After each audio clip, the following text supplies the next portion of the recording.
جدید انداز فکر، سائنس اور مذہب کو نئے انداز اور نئے زاویوں سے دیکھنے کا پروگرام۔ مقرر doctor Rubina Shafi, recording engineer Wajid Mahmood, producer Nida Naeem, پیشکش Riphah institute of media sciences. السلام علیکم ورحمۃ اللہ وبرکاتہ، نحمدہ ونصلی علی رسولہ الکریم، اما بعد فاعوذ باللہ من الشیطان الرجیم، بسم اللہ الرحمن الرحیم، رب اشرح لی صدری ویسر لی امری واحلل عقدۃ من لسانی یفقہوا قولی۔ آج ہم بات کریں گے جو پروگرام ہم نے شروع کیا ہوا ہے اور اس میں ابھی تک مختلف باتیں جو ہم نے شیئر کی کہ مومن کی موت کی علامات کیا ہوتی ہیں، اور موت کی علامات کے ساتھ جو کوئی شخص دنیا سے چلا جاتا ہے تو مرنے والے کے پیچھے اس کے جو رشتہ دار ہیں یا اس کے قریبی جتنے بھی لوگ ہیں جو اس سے ریلیٹڈ اس وقت موجود ہیں وہ معاملہ کیا کرتے ہیں، ان کو کرنا کیا چاہیے۔ آج ہم کچھ اس سے بھی ریلیٹڈ بات کریں گے، اور روح کے وفات کے بعد کا سلسلہ جو شروع ہوتا ہے وہ کیا ہے۔ جب روح نکل جائے تو میت کی آنکھیں بند کر دی جائیں۔ سیدہ ام سلمہ سے روایت ہے کہ رسول اللہ صلی اللہ علیہ وسلم ابو سلمہ کے پاس تشریف لائے، جبکہ وفات کے بعد ان کی آنکھیں کھلی ہوئی تھیں، تو آپ صلی اللہ علیہ وسلم نے ان کی آنکھیں بند کر دیں۔ پھر فرمایا، بے شک جب روح قبض کی جاتی ہے تو نگاہیں اس کا پیچھا کرتی ہیں۔ اس کے بعد آپ صلی اللہ علیہ وسلم نے یوں دعا فرمائی، اللہم اغفر لی ابی سلمۃ وارفع درجتہ فی المہدیین واخلفہ فی عقبہ فی الغابرین واغفر لنا ولہ یا رب العالمین وافسح لہ فی قبرہ ونور لہ فیہ۔ اے اللہ، ابو سلمہ کو بخش دیجئے اور اس کے درجے ہدایت یافتہ لوگوں میں بلند فرمائیے، اور اس کے بعد اس کے پسماندگان کی حفاظت فرمائیے۔ یا رب العالمین، ہمیں بھی بخش دیجئے اور اسے بھی بخش دیجئے، اور اس کی قبر کشادہ کر دیجئے اور اسے نور سے روشن کر دیجئے، آمین۔ اگر یہاں تو میت کا نام ابی سلمہ تھا نا، لیکن اگر جو بھی مرنے والا ہو تو دعا یاد ہو تو ابی سلمہ کی جگہ اس میت کا نام لیا جائے۔ اسی طرح سے دوسرا کرنے کا کام یہ ہوگا کہ میت کے ہاتھ پاؤں سیدھے کر دیے جائیں، اور اس کے بعد سر کے نیچے سے سرہانہ نکال دیا جائے، کیونکہ مرنے والے کے مسل جو ہوتے ہیں نا وہ ٹائٹ ہونا شروع ہو جاتے ہیں، ریجیڈیٹی آنا شروع ہو جاتی ہے، پھر وہ بعض اوقات یہ ہوتا ہے کہ جس پوسچر میں کوئی فوت ہوتا ہے اسی میں رہ سکتا ہے اگر اس وقت یہ سارے کام نہ کیے جائیں۔ اسی طرح سے اگر اس کے دانت کوئی مصنوعی لگے ہوئے ہیں، جیسے آرٹیفیشل دانت ہوتے ہیں بعض اوقات، یا کوئی کانٹیکٹ لینزز لگے ہیں، یعنی اس کی نظر وغیرہ کمزور ہے اور آسانی سے نکالے جا سکتے ہیں تو نکال دیں۔ زیورات وغیرہ بھی شروع میں ہی اتار دینی چاہیے، عورت ہے تو ممکن ہے بعد میں میت کے جسم میں تناؤ آ جانے کی وجہ سے اتارنے میں دقت ہو۔ میت کا منہ کھلا ہو تو کپڑے کی ایک چوڑی سی پٹی ٹھوڑی کے نیچے سے نکال کر سر کے اوپر باندھ دی جائے، ایک اور پٹی سے دونوں پاؤں ملا کر ہلکے سے باندھ دیے جائیں، اور بعد میں غسل کے وقت یہ پٹیاں کھول دی جائیں۔ اب اس میں زور زبردستی نہیں کرنی، دیکھیں مرنے والے کا جسم ایک انسان کا جسم ہے، اور اس کے ساتھ جو معاملہ کرنا ہے وہ بھی اس طرح ہی کرنا ہے جس طرح کہ کسی انسان کے ساتھ کیا جاتا ہے۔ اب بعض اوقات یہ ہوتا ہے کہ انسان جو ہے وہ بہت ایک دم سے جذباتی ہو جاتا ہے یا ریئیکٹیو ہو جاتا ہے، اکثر یہ ہوتا ہے ہمیں تو پتہ ہی نہیں چلتا کہ ہم نے کرنا کیا ہے اب جب کوئی فوت ہو گیا۔ تو یہ کچھ ایسی چیزیں ہوتی ہیں جو وہ کہہ تو نہیں سکے گا نا، لیکن ہمیں خود خیال کرنی ہے اور اس وقت تھوڑا سا سینسس میں رہنے کی کوشش کرنی ہے، اور یہی سوچنا ہے جب کوئی فوت ہو جائے، اور دعا بھی اللہ نے جو سکھائی، انا للہ و انا الیہ راجعون، اور یہ کلمہ ایک ایسا کلمہ ہے جس کو قرآن سے بھی تاکیداً بتایا گیا، اور رسول اللہ صلی اللہ علیہ وسلم کا بھی طریقہ یہی تھا جو انسان کے دل کو ایک دم سے ڈھارس دیتا ہے، کیونکہ جب آپ کسی چیز کو شعور کے ساتھ پڑھتے ہیں یا آپ اس کی ادائیگی کرتے ہیں تو انا للہ سب کچھ اللہ ہی کے لیے ہے، بے شک انا للہ سب کچھ اللہ ہی کے لیے ہے، وانا الیہ راجعون، اور بے شک سب کو اسی کی طرف لوٹ کر جانا ہے۔ ایک دم انسان کو جانے والے کے ساتھ اپنی بھی فکر لگتی ہے اور اس کے اندر ایک ٹھہراؤ آ جاتا ہے۔ اسی لیے یہ دعائیں وقت پر ادا کرنا اور سنت کی دعاؤں کو یاد کرنا یہ ہمارے لیے ایک بہت بڑی کاؤنسلنگ ہے۔ اگر ہم سمجھیں، اگر ہم یہ چھوٹی چھوٹی دعائیں یاد کر کے اپنی زندگی میں اپلائی کرنے لگ جائیں، آپ حیران رہ جائیں گے کہ ان دعاؤں سے انسان کے اندر کتنا سکون اترتا چلا جاتا ہے۔ اب اسی طرح سے میت کو کسی چادر سے ڈھانپ دیا جائے۔ رسول اللہ صلی اللہ علیہ وسلم کی جب وفات ہوئی تو انہیں دھاری دار چادر سے ڈھانپ دیا گیا، تو دھاری دار چادر بھی اگر کفن میں شامل ہو یعنی ڈھانپنے کے لیے تو یہ بھی ایک مسنون عمل ہوگا۔ بہت گرمی کے موسم میں میت کو کفن دفن کے انتظار تک کسی ٹھنڈے کمرے میں رکھے، کیونکہ آپ کو پتہ ہے نا کہ انسانی جسم کی بھی عجیب حالت ہے، جب تک یہ زندہ ہوتا ہے تو اس کے اندر سے ہر طرح کا یہ اپنی آپ صفائی کا خیال کرتا ہے اور خوشبوئیں آتی ہیں، لیکن جب یہ مر جاتا ہے ختم ہو جاتا ہے، انسان دنیا سے جاتا ہے، روح جب جسم سے علیحدہ ہو جاتی ہے تو جسم کی بھی کوئی ویلیو نہیں رہتی ہے، وہ جسم ایک دم پوٹریفیکشن کی طرف آتا ہے اور اس کے اندر ایسے بیکٹیریا اور ایسی چیزیں اثر کرنا شروع ہو جاتی ہیں کہ انسان کے اپنے ہی جسم سے اسمیل آنا شروع ہو جاتی ہے۔ اب جو اس کے قریبی رشتہ دار ہیں ان کا اس موقع پر غمزدہ ہونا یا رونا تو بالکل فطری بات ہے، لیکن چیخنا چلانا اور زبان سے واویلا کرنا یہ سخت منع ہے۔ اس کی بجائے اگر دعا کی جائے، اور اکثر ایسا ہوتا ہے کہ دیکھیں جو بہت قریبی رشتہ دار ہوں گے وہ تو غمگین ہے نا، نیچرل بات ہے، وہ رو رہیں گے، وہ رونے میں آواز اونچی ہو سکتی ہے، لیکن اگر اس سے ان کے قریب کوئی اور جاننے والے لوگ ہیں جن کا اتنا قریبی رشتہ دار نہیں، ظاہر ہے اتنا غم بھی تو رشتوں کے حوالوں سے ہی ہوتا ہے نا، زیادہ احساس کے اوپر ہوتا ہے، تو ان کو ریمائنڈر کے طور پر دعائیں یاد کرانے والے ہوں، وہاں دعا یاد کرا دیں کہ اللہم اغفر لہ وارحمہ وعافی واعف عنہ۔ اب یہ دعا یاد ہو اور وہ دعا پڑھنا شروع کر دیں تو آٹومیٹکلی بھی دوسرا پڑھنا شروع کر دے گا۔ جب ہم اس طرح سے، جب کوئی رو رہا ہے ہم اس کو دیکھ کے خود بھی رونے دھونے لگ گئے اور کسی نے کسی کو کوئی نیکی کا کام یاد نہ کرایا تو ظاہر ہے وہ وقت گزر جائے گا، اور جب وقت گزر جاتا ہے تو واپس نہیں پلٹا کرتا۔ ابو سلمہ کی میت پر گھر والوں میں سے کچھ لوگ چیخنے اور نوحہ کرنے لگے تو نبی صلی اللہ علیہ وآلہ وسلم نے فرمایا، تم اپنی جانوں کے لیے بھلائی کی دعا کیا کرو، اس لیے کہ فرشتے جو تم کہتے ہو اس پر آمین کہتے ہیں۔ اس لیے منہ سے کوئی ایسی بات مت نکالیں اس وقت، دل بہت بے چین ہے، غمگین ہے، اور بے چین دل کی پکار اللہ سنتا ہے۔ اس وقت منہ سے ایسی کوئی بات نہ نکالیے جو کہ اپنے لیے یا میت کے لیے خطرہ بن جائے، اور اپنے لیے بھی، جانوں کے لیے بھی بھلائی کی دعا کرو۔ یہ مسلم کی روایت ہے، کیونکہ فرشتے اس پر آمین کہتے ہیں۔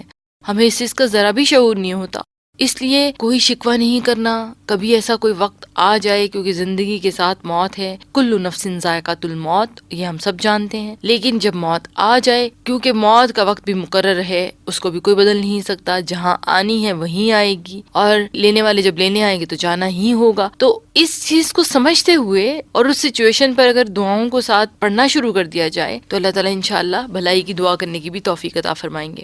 اس کے بعد جو کرنے کا کام ہوتا ہے جو بڑا اہم ہے، اور اکثر ہم نے دیکھا کہ اس کی طرف ہمارا ذرا بھی دھیان نہیں ہوا کرتا، وہ ہے مرنے والے کی خوبیوں اور نیکیوں کا ذکر کرنا۔ اس کی برائیوں کو یاد نہیں کرنا چاہیے بلکہ اس کی بھلائیوں کو یاد کرنا چاہیے، کیونکہ اس کا معاملہ اب اللہ کے پاس پہنچ چکا۔ یہ سنن نسائی کی روایت سے پتہ چلتا ہے۔ سیدہ عائشہ کہتی ہیں کہ رسول اللہ صلی اللہ علیہ وآلہ وسلم نے فرمایا، مرنے والوں کو برا نہ کہو، جو کچھ انہوں نے آگے بھیجا تھا وہ اس کا بدلہ پا چکے، یعنی اب تو وہ چلے گئے، انہوں نے جو کچھ دنیا میں کیا تھا ان کو اس کا رزلٹ مل چکا، اب اس کو ڈسکس کر کے کیا فائدہ ہوگا؟ کوئی فائدہ نہیں ہے نا، تو چھوڑ دیں۔ اگر کسی نے کسی کے ساتھ برا کیا بھی ہو تو مرنے والے کی برائی کو بیان نہ کیا جائے، کوشش یہی کی جائے کہ اس کی کوئی اچھائی یاد کر کے اس کا ذکر کیا جائے، کیونکہ اچھائی کو جب یاد کر کے ذکر کیا جاتا ہے تو وہ اس کے درجات کی بلندی کا باعث بنتی ہے۔ اور پچھلے پروگرام میں نے آپ کو یہ بھی بتایا تھا، وہ ایک حدیث کا ریفرنس کے ساتھ، کہ اگر 4 پڑوسی گواہی دے دیں کہ یہ شخص اچھا تھا تو اس بندے کے لیے جنت واجب ہو جاتی ہے، یعنی اللہ تعالیٰ جنت کے لیے آسانیاں کر دیتے ہیں۔ تو جس مسلمان میت پر 2 یا 2 سے زیادہ مسلمان گواہی دیں، یعنی تعریف کریں کہ یہ اچھا آدمی تھا، اللہ اور اس کے رسول سے محبت رکھنے والا تھا، تو اللہ سبحانہ و تعالیٰ اس میت پر رحم فرماتے ہیں۔ یہ بخاری کی روایت ہے۔ آج اگر ہم کسی کے لیے گواہی دیں تو ہو سکتا ہے کل کوئی ہمارے لیے گواہی دے دے، کیونکہ ایک مومن جب کسی مومن کے لیے دعا کرتا ہے تو فرشتے اس کے حق میں دعا کرتے ہیں۔ اس لیے دعائیں دینے میں کنجوسی نہیں کرنی چاہیے، دل سے دعائیں دیں، دل سے اچھا سوچیں، پازیٹیو اپروچ اپنائیں، لوگوں کی نیکی اور خیر کو اپنے سامنے رکھیں۔ ٹھیک ہے دنیا کے معاملات میں کبھی بہت لوگ غمگین کرتے ہیں، اس میں بھی کوئی شک نہیں، لیکن کوئی بات نہیں، ہم بھی تو لوگوں کو کر سکتے ہیں نا، اور ہم سے بھی خطائیں ہوتی ہیں، اللہ ہمیں بھی معاف کرے، اللہ ان کو بھی معاف کر دے۔ تو اس چیز کو سوچتے ہوئے دوسروں کو معاف کر دیں اور ان کے لیے دعائیں کریں۔ اسی طرح سے یہ عنوان جو کہ پہلے بھی گزر چکا لیکن پھر اسی حوالے سے آ رہا ہے کہ مرنے والے کے متعلق جو بات کرنی ہے، ایک حدیث قدسی بیان ہوئی کہ جو مسلمان بھی فوت ہو جائے اور 4 قریبی پڑوسی اس کے حق میں بھلائی کی گواہی دے تو اللہ رب العزت فرماتے ہیں میں نے تمہاری بات مان لی، اور جو تم نہیں جانتے اسے بھی معاف کر دیا، یعنی اس بندے میں جو ایسی برائیاں تھیں جو تمہیں نہیں پتا تھی تو میں نے اس کو بھی معاف کر دیا۔ کتنا پیارا رب اپنی رحمتیں ہم پر نچھاور کرنے کے لیے بیٹھا ہے، لیکن ہمیں اس کی رحمتوں اور اس کی محبتوں کی شاید ضرورت ہی نہیں۔ خالصتاً یہ گواہی اسی وقت ممکن اور قابل قبول ہو سکتی ہے جبکہ زندگی میں پڑوسیوں کے ساتھ تعلقات اور معاملات بھی اچھے رکھے گئے ہوں۔ ظاہر ہے اگر آج پڑوسی کے ساتھ دنیا میں کبھی معاملہ اچھا کیا ہی نہیں تھا تو کل وہ میرے حق میں گواہی کیسے دے گا؟ کیونکہ ایک بات اور بھی تو ہے نا، گواہی دل سے ہوتی ہے نا، سچائی سے ہوتی ہے، اندر سے پھوٹتی ہے۔ تو اس لیے کوشش یہ کریں دنیا میں پڑوسیوں کے ساتھ تعلقات کو بہتر سے بہتر، ان کے معاملات میں، ان کی مشکلات میں ان کی مدد کرنا۔ ایک مرتبہ رسول اللہ صلی اللہ علیہ وسلم نے فرمایا، جبرائیل پڑوسی کے بارے میں اتنی وصیت کرتے رہے حتیٰ کہ مجھے خیال ہوا کہ وہ اس کو وارث ہی نہ بنا دیں، یعنی کہیں جائیداد میں حصہ نہ ہو جائے۔ بخاری کی روایت ہے۔ کیا اس سے سمجھ آتی ہے بات؟ اتنے حقوق ہیں پڑوسیوں کے، لیکن اگر آج ہم دیکھیں تو اکثر ہمارے ہاں یہ ایک عام سٹیٹس کی بات سمجھی جاتی ہے کہ مجھے تو پتہ ہی نہیں میرے ساتھ والے گھر میں کون رہتا ہے۔ یہ ٹھیک ہے بات، یہ ہونا چاہیے، نہیں پتا تو بہت اچھی بات ہے۔ اور ایسا بھی ہوتا ہے کہ مر کب جاتے ہیں یعنی اور پتہ ہی نہیں ہوتا پڑوسیوں کو کہ ان کے گھر میں کوئی وفات ہو گئی، تو گواہی کس نے دینی ہے؟ پڑوسی کہاں سے آئے گا؟ جب گواہی دینے کے لیے پڑوسی نہیں ہوئے گا تو جنت کے لیے اللہ نے کیسے لکھ دینی ہے؟ کتنی بڑی محرومی ہے نا۔ تو یہ ہم اپنے آپ کو خود محروم کر رہے ہوتے ہیں۔ یہ اسٹیٹس سمبل جو بنا رکھے ہیں نا کہ پڑوسی کا پتہ ہی نہیں، نیبرز میں کون رہتا ہے، میں نے تو کبھی جھانکا نہیں، یا میں نے کبھی ملاقات نہیں کی، یا میرے پاس وقت ہی نہیں ہے، یہ باتیں نہیں کرنی چاہیے۔ یہ نیگیٹو باتیں ہیں، کیونکہ آج ہم اپنے پڑوسیوں، اپنے نیبرز کے ساتھ اچھے تعلقات بنائیں گے، ان کا خیال رکھیں گے، ان سے تعلقات ہوں گے تو کل 4 گواہیاں ملیں گی نا، ورنہ کہاں سے 4 گواہ ڈھونڈ کر لائیں گے؟ مرنے کے بعد تو ہمارے پاس اتنی ہمت بھی نہیں ہوگی کہ اپنے ہاتھ سے اپنے کفن کو سیدھا کر لیں۔ ہاتھ ہوگا لیکن ہاتھ اٹھ نہیں سکے گا اس وقت سے پہلے۔ اللہ کی بات کو اہم جان لیں۔ اسی طرح مرنے والے کو بوسہ بھی دیا جا سکتا ہے اور یہ جائز ہے۔ سیدہ عائشہ رضی اللہ عنہا نے فرمایا، رسول اللہ صلی اللہ علیہ وسلم نے عثمان بن مظعون کی میت کو روتے ہوئے بوسہ دیا تھا اور اشک مبارک عثمان رضی اللہ عنہ کے چہرے پر گر رہے تھے۔ اب یہ ایک ریفرنس ہے نا کہ آپ صلی اللہ علیہ وسلم نے بوسہ دیا۔ اسی طرح سیدنا ابو بکر رضی اللہ عنہ نبی کریم صلی اللہ علیہ وسلم کی وفات کے بعد ان کے پاس پہنچے، ان کے چہرے مبارک سے کپڑا اٹھا کر جھکے اور آنکھوں کے درمیان بوسہ دے کر رو دیے۔ یعنی میت کو بوسہ دیا جانا یہ جائز عمل ہے۔ ہمارے اکثر کانسیپٹس اس طرح سے ہوتے ہیں، نہ مرنے والے کو نہیں چھونا، یہ نہیں کرنا، ٹچ نہیں کرنا، پیار نہیں کر سکتے۔ یہ کیا باتیں ہیں؟ آپ صلی اللہ علیہ وسلم کے فرینڈ نے آپ صلی اللہ علیہ وسلم کو بوسہ دیا اور آپ نے عثمان بن مظعون کو بوسہ دیا، میت کو بوسہ دیا نا، تو پھر ہمارے لیے اتنی سختیاں کیوں بنا دی ہم نے؟ ہم بچوں کو باپ کو پیار نہیں کرنے دے رہے ہوتے، کیوں؟ آخر اس کی کیا وجہ ہوئی؟ یہ کہاں سے دلیل آئی کہ بوسہ نہیں دیا جا سکتا؟ نہیں مرنے والے کو نہیں، وہ پاک ہے، اب ہم نہ پاک ہیں؟ مطلب کیسی عجیب بات ہے۔ جب تک کوئی زندہ ہوتا ہے کوئی پرواہ ہی نہیں ہے، جب کوئی مر گیا تو تب بھی اس کو ایسے چھوت کر دیا کہ کوئی ہاتھ ہی نہ لگائے۔ اور اللہ کے نبی کی ریفرنسز کے ساتھ، دلائل کے ساتھ یہ ساری چیزیں موجود ہیں، کیوں نہیں مانتے رسول اللہ صلی اللہ علیہ وسلم کی بات کو؟ بخاری کا حوالہ ہے۔ اسی طرح مرحوم کے رشتہ داروں، دوستوں اور نیک لوگوں کو موت کی خبر یا اطلاع کرنا مسنون ہے تاکہ وہ اس کے جنازے میں حاضر ہوں۔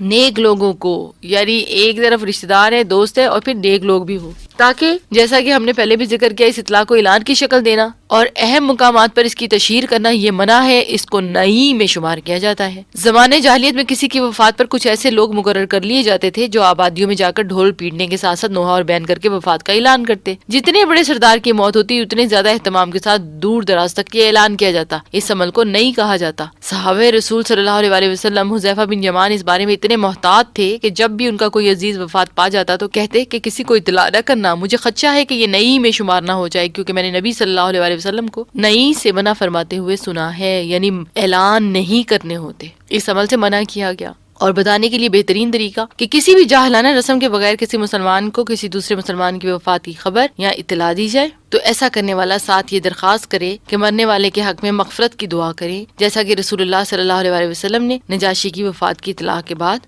فرمایا تھا کہ اپنے بھائی کے حق میں استغفار کرو۔ جب خبر مل جائے تو اس کی مغفرت کی دعا کر دینی چاہیے اور کرتے رہنا چاہیے۔ نبی کریم صلی اللہ علیہ وسلم نے نجاشی کے علاوہ زید رضی اللہ عنہ، جعفر رضی اللہ عنہ اور عبداللہ بن رواحہ رضی اللہ عنہ کی شہادت کی اطلاع بھی مسلمانوں کو دی۔ اور اطلاع کے علاوہ پھر ان کے لیے یہ ہے کہ جب خبر پتہ چلے تو انا للہ کہنے کے بعد اس کے لیے دعا کرنی شروع کر دیں۔ یہ ضروری نہیں ہے کہ اس کے گھر پہنچ کر ہی دعا شروع ہوگی، جب تک گھر نہیں پہنچے تو اپنے گھر سے ہی دعا شروع کر دینی چاہیے، کیونکہ دعائیں تو آپ کو پتہ ہے نا، اس کو کوئی ڈسٹینس میٹر نہیں کرتا۔ اللہ ہماری شارک سے بھی قریب ہے اور ہمارے دل کی ساری باتوں کو جانتا ہے۔ اور اسی طرح اعلان دینے والا یہ بھی کہہ سکتا ہے کہ مرنے والے کی طرف سے آپ کے حق میں کبھی بھی کوئی کوتاہی یا زیادتی ہو گئی ہو تو اسے معاف کر دیں۔ تو اس لیے کسی کے بھی حق میں کوئی گواہی یا کوتاہی زیادتی ہو گئی ہو تو اسے معاف کر دیں، اور یہ کر دینی چاہیے۔ جب ایسی کسی موت کی خبر ہو، اگر اس نے آپ سے نہیں بھی معافی مانگی تو معاف کر دیں سچے دل سے۔ موت کی خبر سننے والا اس کو کیا کہنا چاہیے؟ اس کے بارے میں اللہ تعالیٰ نے قرآن پاک میں سورہ بقرہ کی آیت نمبر 155 سے 157 میں جو بات ارشاد فرمائی، وَبَشِّرِ الصَّابِرِينَ الَّذِينَ إِذَا أَصَابَتْهُم مُّصِيبَةٌ قَالُوا إِنَّا لِلَّهِ وَإِنَّا إِلَيْهِ رَاجِعُونَ أُولَٰئِكَ عَلَيْهِمْ صَلَوَاتٌ مِّن رَّبِّهِمْ وَرَحْمَةٌ اولئک هم المہتدون۔ اور خوشخبری دے دیجئے ان صبر کرنے والوں کو جب بھی کوئی مصیبت آتی ہے تو کہہ دیا کرتے ہیں کہ ہم خود اللہ ہی کی ملکیت ہیں اور ہم اسی کی طرف لوٹنے والے ہیں، ان پر ان کے رب کی نوازشیں اور رحمتیں ہیں اور یہی لوگ ہدایت یافتہ ہیں۔ لہٰذا جو کوئی بھی یہ اطلاع سنے وہ کہے انا للہ و انا الیہ راجعون۔ سیدہ ام سلمہ کہتی ہیں کہ رسول اللہ صلی اللہ علیہ وسلم نے فرمایا، جب بھی کوئی مسلمان مصیبت کے وقت یہ دعا مانگے جس کا اللہ نے حکم دیا ہے تو اللہ تعالیٰ اس مسلمان کو پہلے سے بہتر بدلہ دیتے ہیں، یعنی انا للہ و انا الیہ راجعون، اللہم آجرنی فی مصیبتی و اخلف لی خیرا منہا۔ ہم سب اللہ کے لیے ہیں اور ہمیں اسی کی طرف پلٹنا ہے۔ یا اللہ مجھے میری مصیبت کے عوض بہتر اجر دے دے اور اسے بہتر بدلہ عطا فرما۔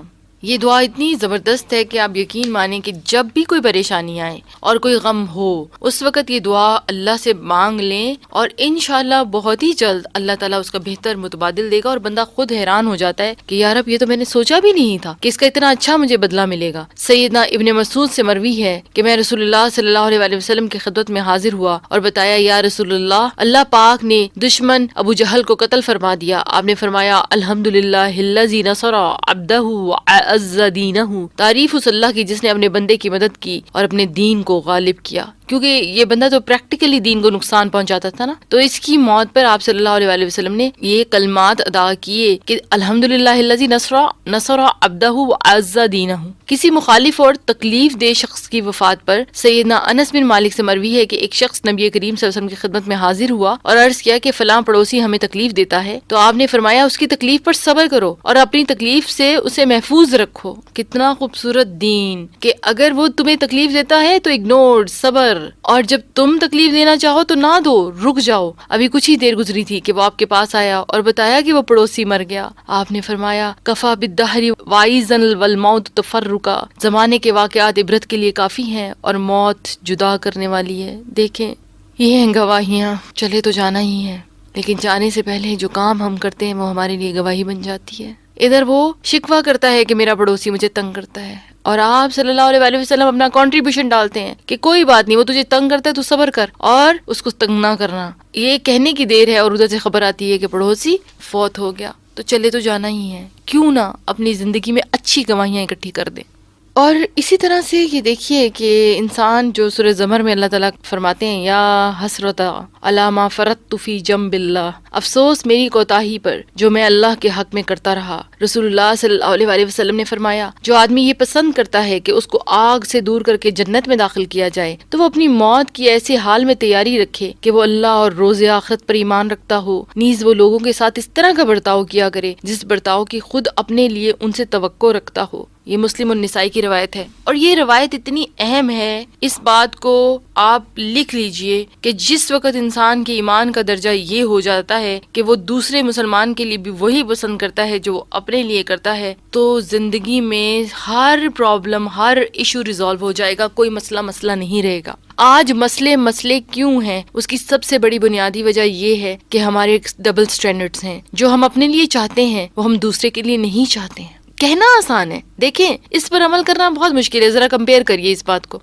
اپنی سوچ، کیونکہ ہر بندہ اپنے آپ کو اینالائز کرے گا۔ مجھے یہ حق حاصل نہیں ہے کہ میں آپ کا انالیسس کروں، مجھے اگر کوئی تجزیہ کرنا ہوگا یا جاننا ہوگا تو وہ اپنی ذات کو دیکھنا ہوگا۔ اور ذرا سوچئے کہ ہم معاملات میں ایسا کیا کرتے ہیں۔ اگر ایک بات ذہن میں آئے، ایکسپیرینس کر کے دیکھیں، آپ کا کوئی رشتہ دار یا آپ کے کوئی بہن بھائی آپ کے پاس رہنے کے لیے آ رہے ہیں، آپ سوچتے ہیں کہ وہ آئے گا تو میں اس کو فلاں بستر پہ سلا دوں گا۔ اب آپ سوچیں، کیا وہ بستر خود آپ کو پسند ہے، یا وہ میٹرس جس پہ آپ نہیں سونا پسند کرتے وہ آپ اس کے لیے بچھا رہے ہیں؟ تو کرائٹیریا ہی چینج ہو جائے گا۔ ایک دم قربانی کا جذبہ کہ مومن تو وہ ہے جو اپنے مسلمان بھائی کے لیے وہ پسند کرتا ہے جو وہ اپنے لیے پسند کرتا ہے۔ تو زندگی کا ہر معاملہ ہی اس طرح سے دیکھیں اور سوچیں، مومن بننا چاہتے ہیں تو دلوں میں سے دوسروں کے لیے قدورتیں، نفرتیں، بغض کا تو جواز ہی پیدا نہیں ہوتا، بلکہ کیا پیدا ہوتا ہے کہ وہ دینا ہے جو خود کو پسند کرتے ہیں۔ اب ہم اگر ہمارا کوئی سرونٹ ہے، ہیلپر ہے، اس معاملے میں ذرا چیک کریں، کوئی ہمارے گھر میں کام کرتا ہے، ملازم ہے، اب وہ ہمارا ملازم ہے، وہ مسلمان ہے، اب اس کے ساتھ اللہ نے حکم دیا کہ مومن وہ ہے جو دوسرے مومن کے لیے وہ پسند کرے جو اپنے لیے کرتا ہے. تو ذرا سوچیں،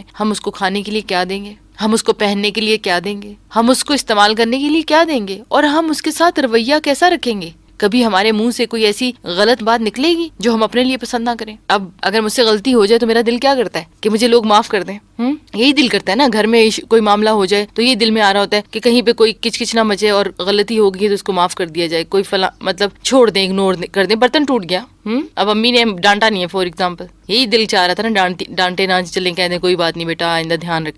تو اپنے بچوں کے ساتھ بھی معاملہ کرتے وقت پھر یہی سوچیں گے. تو فرق پڑ جاتا ہے نا سوچ سے کہ میں اپنے لیے جو چاہتی ہوں کیا میں وہی چیز دوسرے کے لیے پسند کر رہی ہوں. اور یہ چیز جب انسان کے دل میں آ جاتی ہے، اب اسی طرح سے آپ دیکھیں، میں نے کئی دفعہ دیکھا اکثر گیدرنگز میں بیٹھے ہوتے ہیں نا، تو اگر کسی کی برائی ہو رہی ہو اور وہ برائی اس میں موجود بھی نہیں، سب سنتے چلے جا رہے ہیں. اب اگر فوراً آپ دل میں یہ سوچیں کہ اگر یہ میری برائی ہو رہی ہوتی تو مجھے کیا اچھا لگتا، اور وہ برائی میرے میں ہو بھی نہ، کہ میں فوراً اس کو کہوں کہ نہیں یہ تو ایسا نہیں ہے. ایک دم سے رویہ بدل جائے گا، خاموشی بولنے میں بدل جائے گی، اور بولنا خاموشی میں بدل جائے گا. اپوزٹ بیہیویئر ہو جاتے ہیں. جس وقت انسان یہ سوچتا ہے کہ میں نے اپنے بھائی کو وہی دینا ہے جو میں اپنے لیے پسند کرتا ہوں.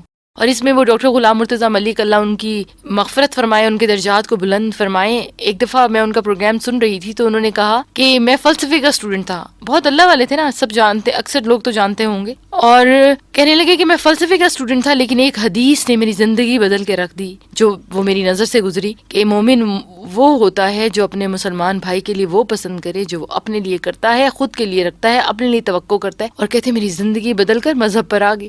اب یہ سوچنے کی بات ہے نا، ایک حدیث نے کایا پلٹ کر رکھ دی انسان کا. سب کچھ اس کے سامنے جو کچھ ہے، ایک تو دنیا کی اٹریکشنز بہت زیادہ ہیں، اس میں کوئی شک نہیں ہے، لیکن دنیا کی اٹریکشنز کو اپنے اندر سے کم کرنے کے لیے اللہ تعالیٰ نے بہت ساری ٹپس دے رکھی ہیں. یہ جو ہمارے ساتھ اللہ تعالیٰ معاملہ کرتے ہیں نا کہ تم ایسا سوچو تو اپنے بھائی کے لیے، اصل میں یہ بھائی کے لیے سوچنا تو ہے، لیکن یہ اپنے آپ کو ایک دم سے دل کا کھلا کر لینا ہے. دل کے اندر سے ساری تنگیاں، سارے شخ، ساری بخیلیاں اور ساری کنجوسیاں نکل جاتی ہیں. جب بندہ یہ سوچتا ہے کہ میں مومن بننا چاہتا ہوں تو مومن بننے کے لیے، ایمان کا تقاضا پیدا کرنے کے لیے مجھے دوسرے کے لیے وہی چاہنا ہے جو اپنے لیے، اور جو میں چاہتا ہوں وہ میرے دل جانتا ہے اور اس کے اندر میرا رب سب جانتا ہے، کیونکہ اللہ کو دلوں کے بھید اچھی طرح معلوم ہے. یہ ایک بات جو ہے نا، اس کو ذرا اپنی زندگی میں لا کر دیکھیے کہ ہم کس کس وقت یہ سوچتے ہیں، کسی کو بھی کچھ دینے میں، کسی کے ساتھ بھی معاملہ کرنے میں،